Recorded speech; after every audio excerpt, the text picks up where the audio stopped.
할렐루야. 오늘은 기독교 세계관으로 세상을 보라는 제목을 가지고 말씀을 드립니다. 기독경제학자 밥 하우츠 바르트의 말처럼 모든 사람은 그들이 섬기는 신의 형태대로 변화됩니다. 인간은 자신의 형상을 따라 사회 구조를 창조하고요, 형성하기도 합니다. 따라서 자신이 섬기는 우상의 형상, 즉 모양을 따라 사회 구조를 형성하게 되는 것이죠. 이것이 세계적인 문제는 기독교적 세계관으로서 통전적 변화와 개혁이 없는 것입니다.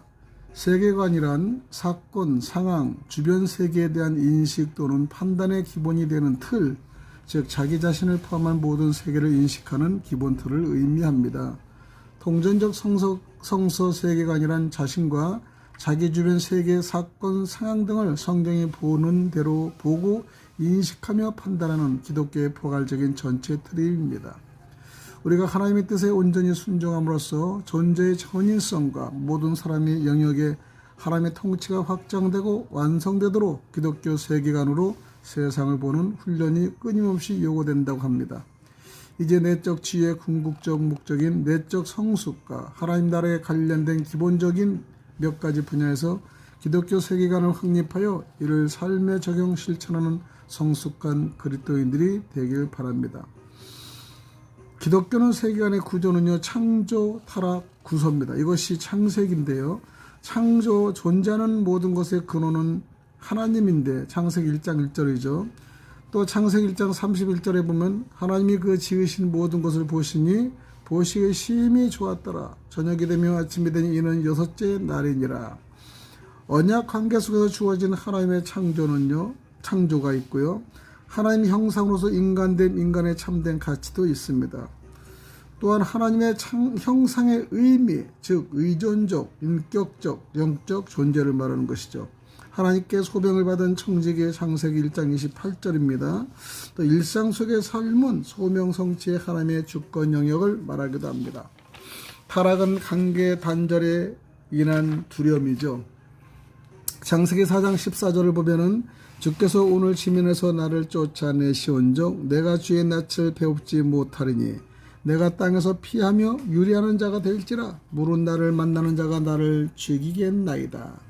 여기 창세기 4장 14절의 말씀입니다. 이것은 하나님으로부터 독립, 즉 불순종, 욕심, 창조법을 거부하는 것이죠.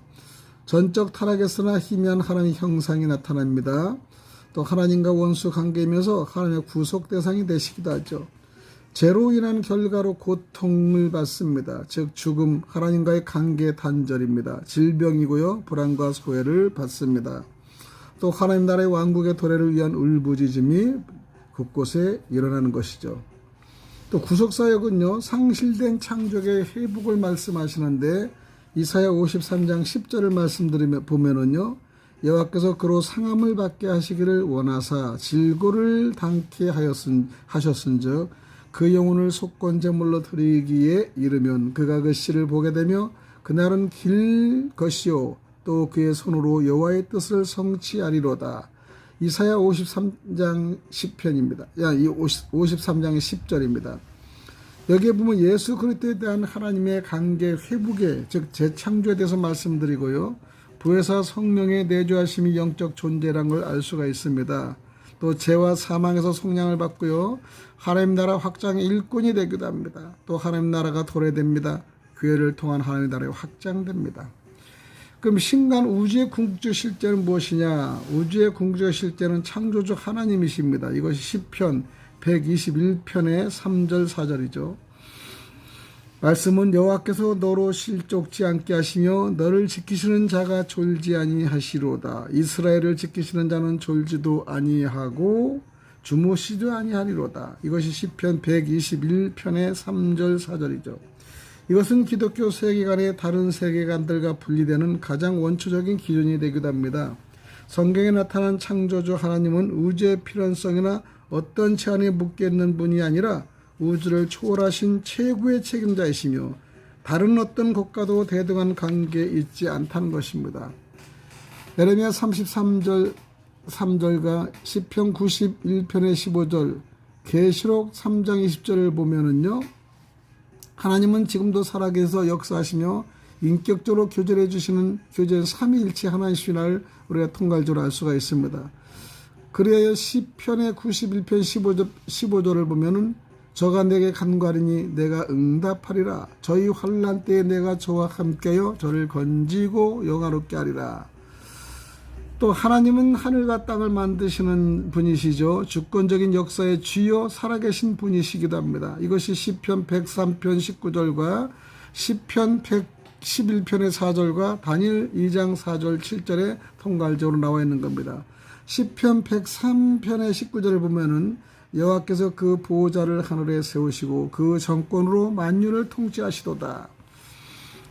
또 다니엘 2장 47절을 보면 왕이 대답하여 다니엘에게 이르되 너희의 하나님은 참으로 모든 신의 신이시요 모든 왕의 주제시로다.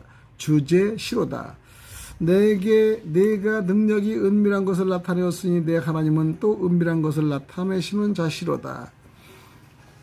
하나님 모든 것의 원천이십니다. 기록된 바 내가 너를 많은 민족의 조상으로 세웠다 하신과 같이 그의 믿은 바 하나님은 죽은 자를 살리시며 없는 것을 있는 것 같이 부르시는 이시로다. 로마서 4장 17절입니다. 또 하나님은 한 분만이 영원하고 자존적이며 자충족이며 자족하신다는 것이죠. 그러므로 우리는 의식 속에 궁극적 실제로서 하나님에 대한 분명한 인식과 하나님에 대한 개인적 신앙 고백이 반드시 있어야 합니다. 확실한 신앙 고백과 인식이 의식화될 때 모든 세속적인 가치관에 의해 삶의 기준이 흔들리진 않습니다.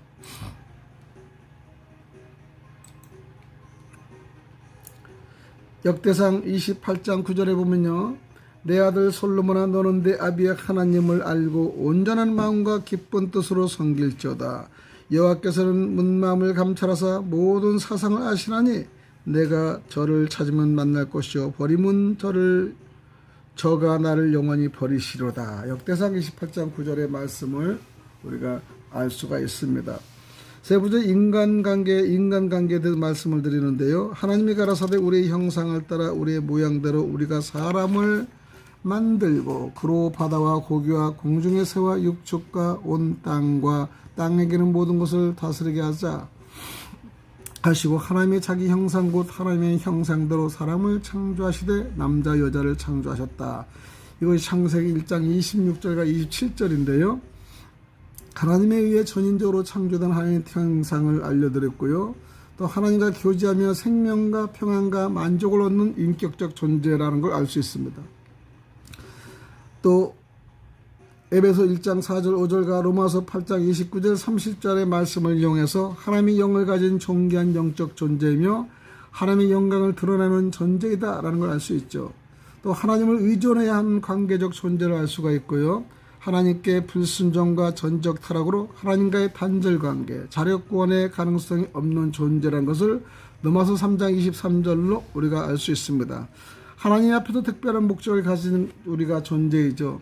각 사람은 자신의 의미를 발견하여 보람을 느끼며 인생의 가치를 발견하게 됩니다. 그러나 하나님을 떠나 자기 마음대로 살게 되면 타락한 인간의 마음속에 본질적으로 찾아오는 공허, 무의미, 좌절, 근심, 공포, 소외감, 불안 등으로 헤어날 수 없습니다. 종국에는 그 육체와 함께 영혼이 파멸되는 것을 볼 수 있어요. 네 번째는 사망관에 대해서 말씀을 드립니다. 히브리서 9장 27절에 한 번 죽은 것은 사람에게 정하신 것이요 그 후에는 심판이 있으리라. 죽음이란 인간의 타락으로 인하여 온 것입니다. 로마서 6장 23절이죠. 영혼과 육체의 분리며 영원한 죽음은 하나님으로부터 분리된 영원한 형벌입니다. 하나님에 대한 인간의 재형벌의 결과이기도 하고요. 죽음은 예수 그리스도에 의해 정복되었습니다. 죽음 이후의 세계는 이 땅의 삶과 밀접한 관계가 있기도 하고요. 거듭한 성도의 죽음은 잠자는 것이요 영원한 설모의 가족입니다. 요한복음 14장 2절 3절을 보면은 내 아버지 집에 거할 곳이 많도다. 그렇지 않으면 너에게 이르느니라. 내가 너희를 위하여 처소를 예비하러 가노니 가서 너희를 위하여 처소를 예비하면은 내가 다시 와서 너희를 내게로 영접하여 나 있는 곳에 너희도 있게 하리라. 이것이 요절 요한복음의 14장의 2절 3절의 얘기죠. 다섯 번째 윤리관에 대해 말씀드리겠습니다. 최고의 손은 하나님이시죠. 거룩한 하나님에 대한 영적 지식으로 나아지고 있는 새 인간의 사랑 또는 의지의 경향성입니다. 레위기의 20장 26절에 보면 하나님만이 윤리 또는 도덕의 표준이다 이렇게 말씀드리고요. 에베소서 2장 2절 3절을 보면 타락한 인간은 선을 행할 수도 없는 죄의 종이다라고 합니다. 인간은 도덕적 존재에 창조되고 유한한 책임을 부여받기도 하고요. 레위기 19장의 전체적으로 보면 절대적 윤리를 주신다. 하나님의 거룩을 요구하신다는 것이 레위기 19장의 얘기입니다. 레위기 11장 4절에는 나는 여호와 너희 하나님이라 너희도 몸을 구별하여 거룩하게 하고 땅에 기는 바 기어다니는 것으로 인하여 스스로 더럽히지 말라고 말씀하십니다. 베드로전서 1장 25절에는 오직 너희를 부르신 거룩한 자처럼 너희도 모든 행실에 거룩한 자가 되라 하는 겁니다. 그럼 여섯 번째 노동관에 대해서 말씀을 드리겠습니다. 하나님의 창조법칙이여 명령에 근거한 하나님의 일이요 소명입니다. 창조시 경작할 사람이 없었으므로 창세기 2장 5절을 보면 사람을 만드셨죠. 그리고 문화명령 창세기 2장 28절 노동의 사명을 주시고 청취할 것을 명하십니다. 노동일은 하나님에 대한 인간의 봉사이고요. 하나님의말로 위대한 고용주의시다는 걸 깨달아야 됩니다. 노동은 재능과 은사를 통한 소명의 도구고요. 노동의 현장에 임재하시는 하나님과 대면의 도구이기도 합니다. 인간의 존재와 삶을 확인시켜주는 인생의 의미와 가치와 수단이기도 하죠. 노동은 이웃사람의 표현이요 예배의 한 부분이며 연장입니다. 출애굽기 20장 9절에 보면 엿새 동안은 힘써 내 모든 일을 행할 것이나 마태복음 25장 16절에는 5달란트를 받은 자는 바로 가서 그것으로 장사하여 또 5달란트를 남기고 하였습니다. 고린도전서 10장 31절에는 너희 그런즉 너희가 먹든지 마시든지 무엇을 하든지 다 하나님의 영광을 위하여 하라고 얘기하고 있죠. 그러면 일곱 번째 물질관에서 말씀을 드리겠습니다. 물질 자체는 선악의 문제가 아닙니다. 다만 제약된 인간의 마음이 악할 뿐입니다. 물질은 하나님의 나라 확장과 이웃을 위한 선한 사역의 도구입니다. 잠언서 13장 22절이죠. 학개서 2장 8절에는 모든 재물의 주인은 하나님이시라고 말씀하시고요. 신명기 8장 18절은요. 재물 얻을 권세는 하나님이 주신다라는 것입니다. 또 재물을 하나님보다 귀히 여기는 것 우상 숭배이고요. 누가복음 6장 38절, 히브리서 13장 16절에는 인간은 나눔과 소유의 청지로서 부름받았다는 사실을 알 수가 있습니다. 전도서 7장 12절은 물질보다 참된 지식이신 하나님을 무한 자본으로 삼으시기 바랍니다. 고린도후서 9장 8절에는 하나님이 능히 모든 은혜를 너희에게 넘치게 하시나니 이는 너희로 모든 일에 항상 모든 것이 넉넉하여 모든 착한 일을 넘치게 하려 하심이라 말씀하십니다. 여덟 번째는 우리가 가난, 질병, 고통에 대해서 말씀을 알리겠습니다. 예수를 믿는 사람들 중에는 게으른 자들에게 가난이 있습니다. 그리고 병은 모든 사람에게 다음에 몇 가지 원인에 의해 얻어지는 것이죠. 첫째 얻어지는 병은 대부분 인간의 죄 때문에 병이 있습니다. 두 번째는 인간의 건강관리 실수 때문에 있는 것이죠. 세 번째는 하나님의 영광을 위해서입니다. 이는 하나님의 뜻을 이루기 위한 가정에서 고통이 수반되는 예외의 경우도 있습니다. 네 번째는 성경대로 살지 않기에 병이 있고요. 결국 기독교인이라 할지라도 성경대로 살지 않으면 얼마든지 가난할 수 있고 병에 걸릴 수 있다는 고통받을 수 있다는 걸 알 수가 있습니다. 창세기 3장 17절에 보니까 아담에게 이르시되 내가 내 아내의 말을 듣고 내가 너더러 먹지 말라 한 나무 실과를 먹었은즉 땅은 너로 인하여 저주를 받고 너는 종신토록 수가하여 그 소산을 먹으리라고 우리는 고통의 결과를 알려줬습니다. 아담의 할머니의 죄 때문이었죠. 또 신명기 28장 2절에는요. 내가 내 하나님 여호와의 말씀을 순종하면 이 모든 복이 내게 임하며 내게 미치느니 순종하라는 것입니다. 아홉 번째는요. 마지막에는 우리가 고난에 대하여 말씀을 드렸습니다. 고난은 하나님의 백성들이 그릇된 길로 빠져들어갈 때 자처하시는 하나님의 방식이죠. 많은 그리스도인들의 처음에는 회심이 새로 발견한 구세주에 대한 완전한 항복으로 생각하고 기뻐합니다. 그러나 그의 복종심은 점점 냉랭하게 되거나 무관심하게 되든지 아니면 복종심에 떨어지게 되는 것이죠. 또는 순간순간 예수를 신뢰하는 것이 그 다음에 약하게 됩니다. 이때 그를 치료하는 방법은요, 그로 하여금 자기의 태만을 발정케 하여 고백하게 되는 것입니다. 결점을 불식시키고 자신을 그리스도께 재헌신하게 되는 것이죠. 그래서 매일 그의 헌신을 유지시키고 난제들과 시험거리가 생길 때는 그것들을 처리하여 달라고 그렇게 의리하고 맡기는 법을 세우게 되는 것이죠. 그리스도인이 하나님에 대해 조심하는 것이 소원해지고요. 자범죄의 길을 미끄럼질쳐 물러가면은 그들의 내적인 기쁨과 마음의 안식은 적어지게 된다는 것을 알 수가 있습니다. 그리고 영적 불만이 더욱더 그들을 압박하게 되는 것입니다. 그들이 그릇된 길로 가게 되면 하나님의 은총을 향유하는 것은 포기해야 된다는 것이죠. 이사야 57장 17절을 보면 그의 탐심의 제약을 인하여 내가 노하여 그를 쳤으며 또 내 얼굴을 가리우고 놓였으니 그가 오히려 패역하여 자기의 마음의 길을 행하였도다. 야고보서 1장 14절 15절을 보면요, 오직 각 사람이 시험을 받는 것은 자기 욕심에 끌려 미혹 때문이 욕심이 잉태한 적 죄를 낳고 죄가 장성한 적 사망을 낳으리라.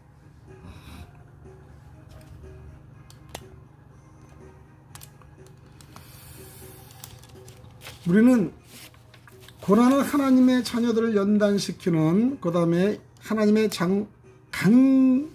아주 장성한 경건의 방식이죠.